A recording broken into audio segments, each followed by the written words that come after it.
चढ़ाई है वह आपके सुख के लिए है। लौंग, काली मिर्च, 51 बेलपत्र, कमलगट्टे किराने की दुकान पर मिल जाते हैं। शमी के पत्ते, शमी के पत्ते नहीं मिले तो चावल चढ़ा देना, अक्षत चढ़ा देना। शुद्ध घी थोड़ा सा कटोरी में और एक घी का दिया, शक्कर मात्र थोड़ी सी, दूध, फल, दही। शिवलिंग बनाने के लिए जो भी मिट्टी आपके पास में हो, आपके गमले की हो चाहे जमीन पे कहीं से भी मिट्टी ले आना, कोई भी मिट्टी।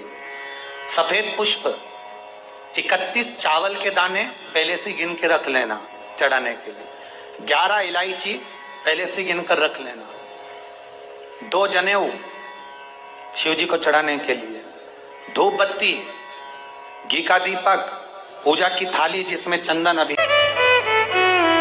विश्वानर मुनि की धर्म पत्नी भगवान की भक्त थी। शिव जी की आराधना करना, भगवान शंकर की भक्ति करना। विश्वानर मुनि स्वयं शिव की आराधना में डूबने वाले। इनका एक नियम बड़ा पक्का था, प्रतिदिन शिवलिंग का निर्माण करना, पूजन करना, विसर्जन करना। और जिस दिन शिवलिंग का निर्माण नहीं कर पाते थे, जिस दिन शंकर भगवान के शिवलिंग की आराधना नहीं कर पाते थे, जिस दिन भगवान शंकर के शिवलिंग का पूजन नहीं कर पाते थे, उस दिन एक बेलपत्री का दान देते थे। कितनी बेलपत्री? एक। शिव पुराण पढ़ी है आप लोगों ने? हमारी बात पे भरोसा मत करना बिल्कुल भी, सीवर वाले महाराज पे बिल्कुल भरोसा मत करो रत्ती भर भी। गीता प्रेस गोरखपुर की शिव पुराण खरीद के लाओ, उसको पढ़ो।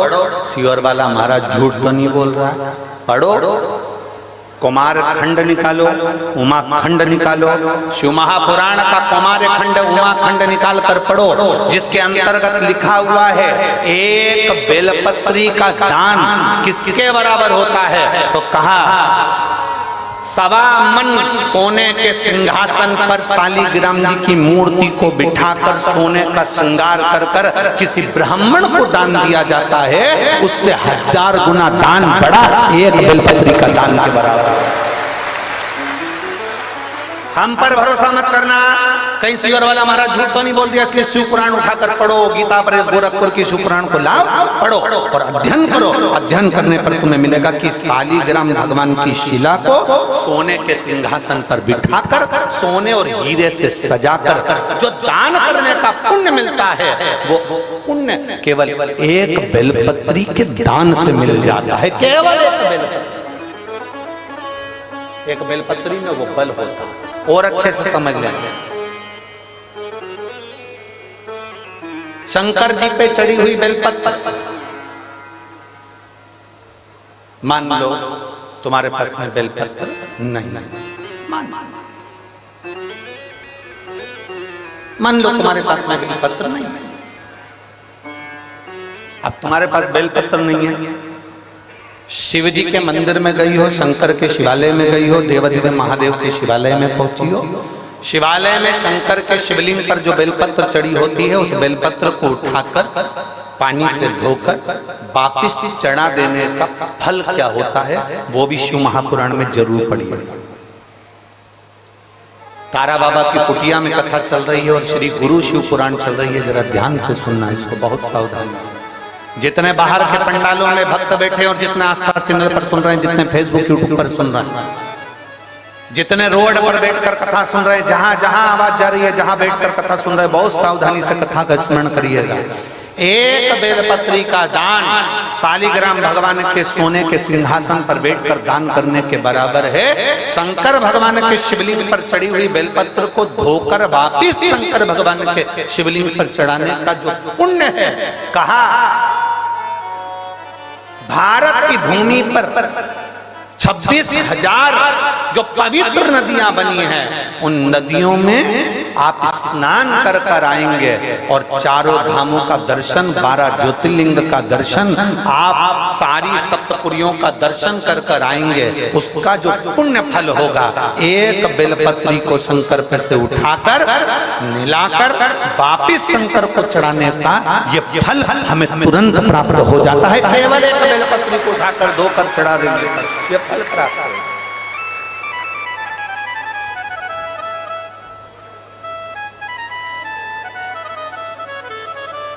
एक बेलपत्र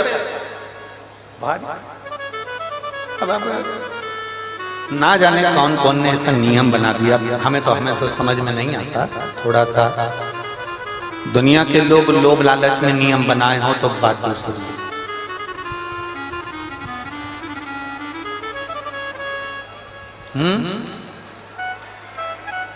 पीछे आवाज नहीं जा रही है, पीछे की आवाज खोलिए, पीछे की। वहां जाके बक्से के तारों चेक करिए कि आवाज क्यों नहीं पहुंच रही है। क्या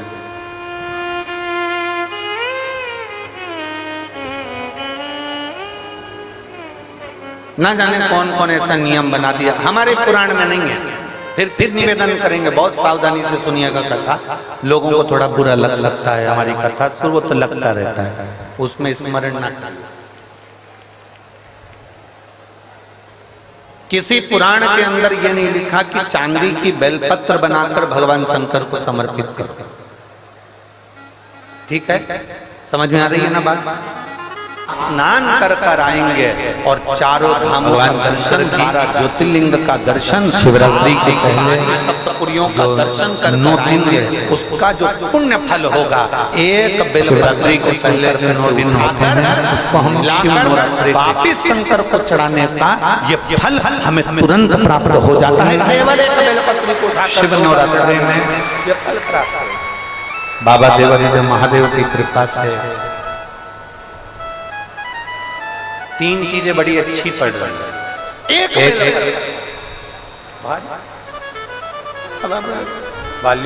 ना जाने कौन कौन ने ऐसा नियम बना दिया, फिर ना जा रही है। आपके लड़कों को भेजा करो देखने के लिए। दुनिया के लोग लोभ लालच में नियम बनाए हो तो बात दूसरी है।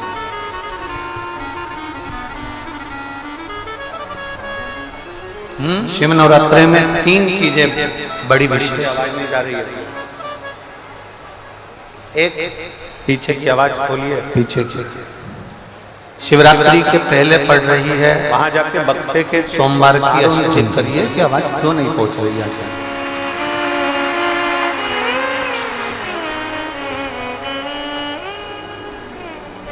ना जाने कौन कौन ऐसा नियम बना दिया, हमारे 4 तारीख है, बहुत सावधानी से सुनिएगा। बीच में कल 2 तारीख निकले, परसों 4 तारीख को उस सोमवार की अष्टमी पड़ेगी, जो देवादिदेव महादेव की प्रिय अष्टमी।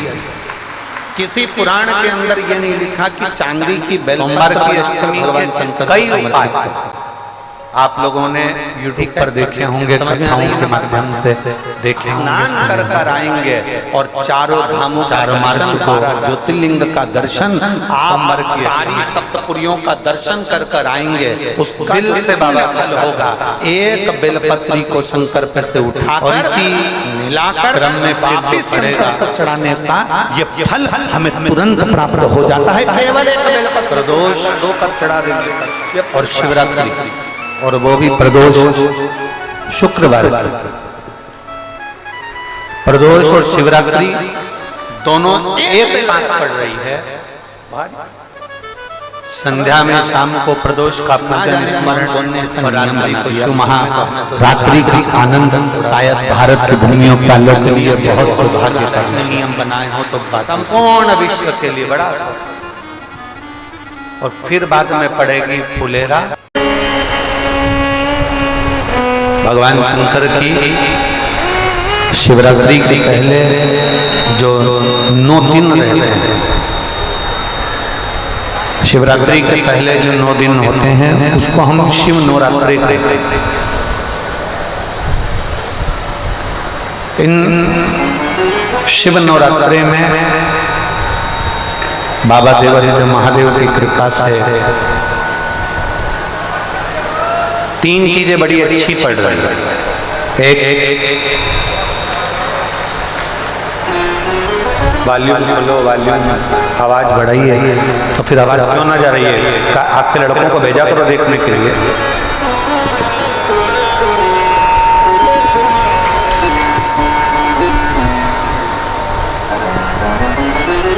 शिव नवरात्रि में तीन चीजें बड़ी विशेष। एक शिवरात्रि के पहले पड़ रही है सोमवार की अष्टमी।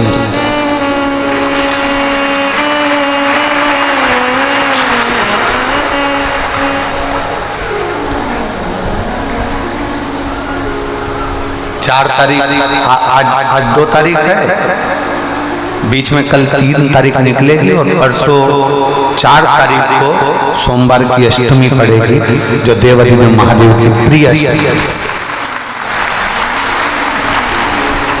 सोमवार की अष्टमी के कई उपाय आप लोगों ने YouTube पर देखे होंगे, कथाओं के माध्यम से देखे होंगे, सुने होंगे। 4 मार्च को सोमवार की अष्टमी पड़ गई। दिल से बाबा से प्रार्थना, और इसी क्रम में फिर जो पड़ेगा प्रदोष और शिवरात्रि, और वो भी प्रदोष शुक्रवार। प्रदोष और शिवरात्रि दोनों एक साथ पड़ रही है। संध्या में शाम को प्रदोष का पूजन स्मरण और रात्रि को शिव महारात्रि का आनंद शायद भारत की भूमियों वालों के लिए बहुत सौभाग्य का विषय है, संपूर्ण विश्व के लिए बड़ा। और फिर बाद में पड़ेगी फुलेरा।